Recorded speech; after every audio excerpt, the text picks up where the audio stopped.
Imagínense planear una fiesta que no solo dura 6 largos años, sino que también invita a gente de todo el mundo. Suena épico, ¿verdad?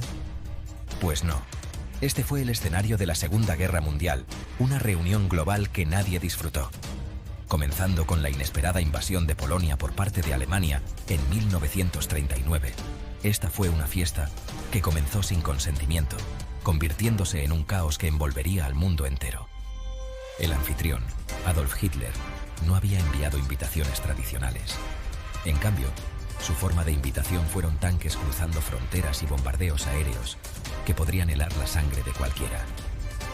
Esta fue una fiesta marcada por la violencia, el miedo y la devastación a una escala sin precedentes, muy lejos de cualquier reunión festiva. A medida que los años pasaban, la conmoción inicial se convirtió en una agonía prolongada. Todos los continentes y casi todos los países se vieron arrastrados a la lucha, lo que la convirtió en el fiasco con mayor asistencia global de la historia. El primer invitado en recibir la visita inesperada de la guerra fue Polonia, el 1 de septiembre de 1939. La Blitzkrieg de Alemania, una táctica militar diseñada para una destrucción máxima, fue como llegar a una fiesta con un mazo en lugar de una botella de vino. Polonia fue rápidamente abrumada, estableciendo un tono sombrío para el resto de la guerra. Este movimiento agresivo fue el RSVP de Alemania, confirmando su ambición de dominar Europa. Fue un mensaje claro para el mundo: esta fiesta era obligatoria, no voluntaria. Los países vecinos observaban con horror, ya que el enfoque de la Blitzkrieg no prometía más que destrucción para aquellos que pronto asistirían. La invasión de Polonia no solo marcó el comienzo de la Segunda Guerra Mundial, sino que también preparó el escenario para la brutal expansión de lo que se convertiría en las potencias del eje.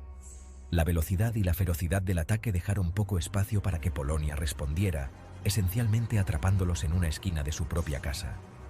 Mientras el mundo observaba la caída de Polonia, comenzó el efecto dominó geopolítico. Las naciones que antes dudaban en elegir un bando, se vieron obligadas a elegir entre unirse al eje para su propia protección o aliarse con otros para resistir. El escenario estaba listo para un conflicto que redefiniría la dinámica del poder global. En esta fiesta global, rápidamente se formaron dos grupos principales: el eje, liderado por Adolf Hitler, el aguafiestas, y los aliados, anfitriones inicialmente reacios pero decididos. Las potencias del eje, incluyendo Alemania, Italia y Japón, eran como los invitados rebeldes que arruinan todos los juegos y acaban con el buffet. Su objetivo era claro: expandir su territorio e influencia, sin importar el costo. Por otro lado, los aliados estaban formados por un grupo diverso de naciones, incluyendo el Reino Unido, la Unión Soviética y, más tarde, los Estados Unidos. Eran como el comité de vigilancia del vecindario, uniéndose para restablecer el orden y asegurarse de que los aguafiestas no se salieran con la suya. La dinámica entre estos dos grupos estaba cargada de tensión y maniobras estratégicas. Los aliados, bajo el liderazgo de figuras como Churchill y Roosevelt, tenían que adaptarse constantemente a los próximos movimientos del eje, que a menudo se presentaban en forma de innovaciones militares y tácticas despiadadas. Esta división preparó el escenario para una serie de confrontaciones que se centraban menos en las disputas ideológicas y más en la supervivencia. Cada bando empujó al otro al límite, poniendo a prueba estrategias, alianzas y fuerza de voluntad, convirtiendo al mundo entero en un campo de batalla donde las apuestas no podían ser más altas. Winston Churchill, el primer ministro británico, fue como el maestro de ceremonias en esta caótica fiesta global. Conocido por sus discursos conmovedores y su espíritu inquebrantable, Churchill no solo asistía a la fiesta, era un jugador clave, animando a los aliados con la energía de un DJ experimentado que mantenía la pista de baile viva. Sus discursos eran como compilaciones de esperanza y desafío, reproducidas en las ondas de radio de un mundo en guerra. «Lucharemos en las playas», declaró Churchill, no solo para informar, sino para infundir un espíritu de invencibilidad entre los invitados a la fiesta asediados. Sus palabras eran como himnos festivos que mantenían la moral alta, incluso cuando las cosas se ponían difíciles. Churchill comprendía el poder de la unidad y la comunicación.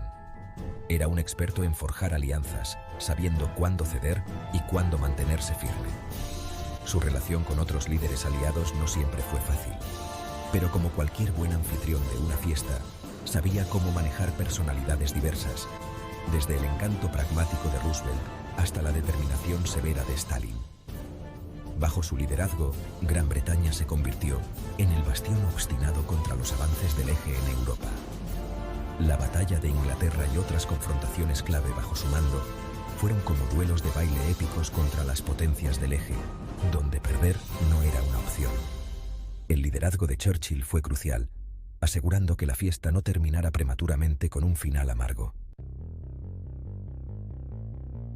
Sección 5. El invitado melancólico Joseph Stalin. Joseph Stalin, el líder de la Unión Soviética, era el invitado melancólico de esta fiesta. Su presencia era formidable y sus tácticas, a menudo brutales. Stalin no era de los que se enfrascaban en charlas triviales. Su enfoque era directo y temible, reflejando las duras realidades de su régimen. Su entrada en la guerra, especialmente después de la traición de Hitler en 1941, estuvo marcada por una feroz determinación de hacer retroceder a las potencias del eje a toda costa. El Frente Oriental, dirigido por Stalin, no era solo un campo de batalla, era una brutal muestra de fuerza y resistencia. Un intenso tira y afloja con muchas bajas. El papel de Stalin en la victoria de los aliados no puede subestimarse. Su capacidad para movilizar vastos recursos y mano de obra fue como cambiar el rumbo en un momento crítico de la fiesta, cuando los demás invitados estaban a punto de rendirse. Sus estrategias, aunque costosas, ayudaron a desgastar significativamente a las potencias del eje. Sin embargo, sus métodos y el régimen opresivo que lideraba dejaron un legado complejo. Como el invitado que juega un papel fundamental para salvar la fiesta, pero cuyos métodos duros dejan un regusto amargo, el impacto de Stalin fue una mezcla de asombro y ansiedad entre sus aliados y su pueblo.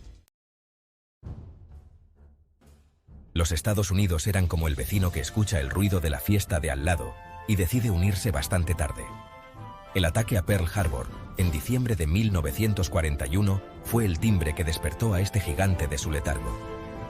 De repente, Estados Unidos ya no era un mero observador, sino un participante activo, lanzando todo su peso a la refriega. Con energía y recursos frescos, la entrada de Estados Unidos fue como subir la música justo cuando la fiesta comenzaba a decaer. Su llegada trajo nuevas esperanzas a los aliados, inyectando tropas frescas, una producción industrial masiva e innovaciones tecnológicas al esfuerzo bélico. El impacto de Estados Unidos fue inmediato y profundo. Desde los desembarcos del día D hasta las batallas del Pacífico, las fuerzas estadounidenses fueron cruciales para cambiar el rumbo contra las potencias del eje. Su participación fue como una inyección de energía nocturna que revitalizó a los aliados y desmoralizó al eje. Esta entrada tardía cambió las reglas del juego, alterando el curso de la guerra y dando forma al mundo de la posguerra. Estados Unidos, que antes era un espectador distante, se convirtió en una figura central en la configuración del nuevo orden mundial, demostrando el poder de la intervención oportuna. La Segunda Guerra Mundial estuvo llena de golpes maestros estratégicos y errores desastrosos, como una partida de ajedrez jugada con naciones reales en lugar de peones.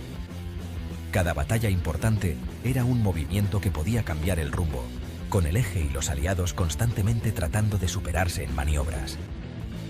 Desde los desiertos del norte de África hasta los terrenos nevados de Rusia, los campos de batalla variaban enormemente. La guerra fue una compleja danza de movimientos, donde la logística a menudo determinaba al ganador tanto como la destreza en el combate. La batalla de Stalingrado, por ejemplo, fue una brutal guerra de desgaste que puso a prueba la resistencia de ambos bandos. La guerra naval también jugó un papel crucial.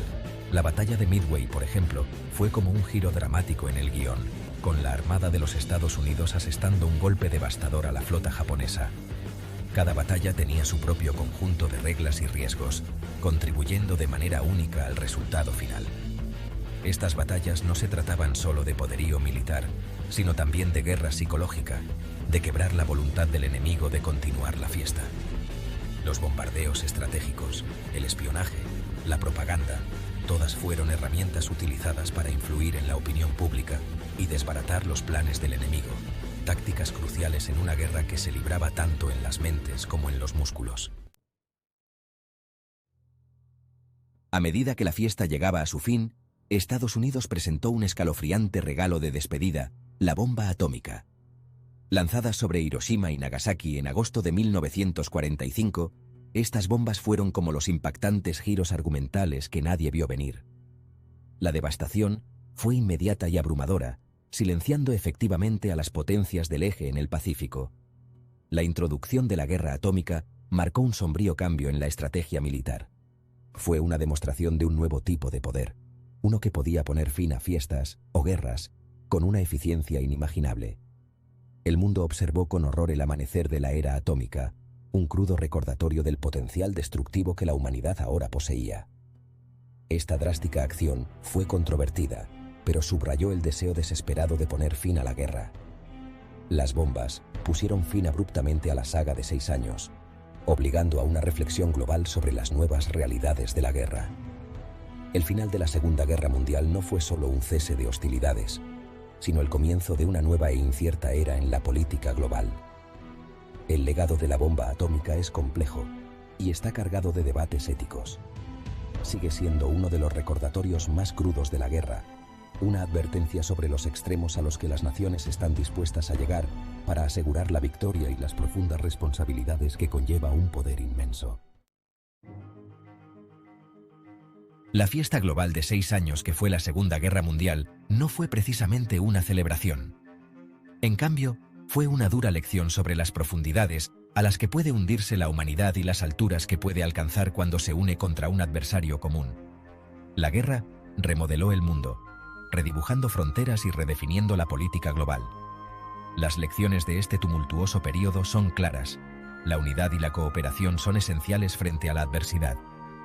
Las alianzas formadas durante la guerra, por imperfectas que fueran, demostraron el poder de la colaboración transfronteriza. Además, las secuelas pusieron de manifiesto la necesidad de instituciones como las Naciones Unidas, destinadas a prevenir este tipo de conflictos en el futuro. Aprender de la historia es crucial. La Segunda Guerra Mundial nos enseña sobre los peligros de la agresión desenfrenada y las virtudes de la vigilancia y la preparación. A medida que avanzamos, estas lecciones siguen siendo relevantes, principios rectores en un mundo que sigue enfrentándose a conflictos y desafíos. Al final, la guerra fue un asunto costoso, con millones de vidas perdidas y una destrucción generalizada. Pero también proporcionó un crudo recordatorio de nuestra humanidad compartida y la necesidad de trabajar juntos para forjar un futuro pacífico y próspero. La fiesta ha terminado, pero la limpieza y el aprendizaje continúan.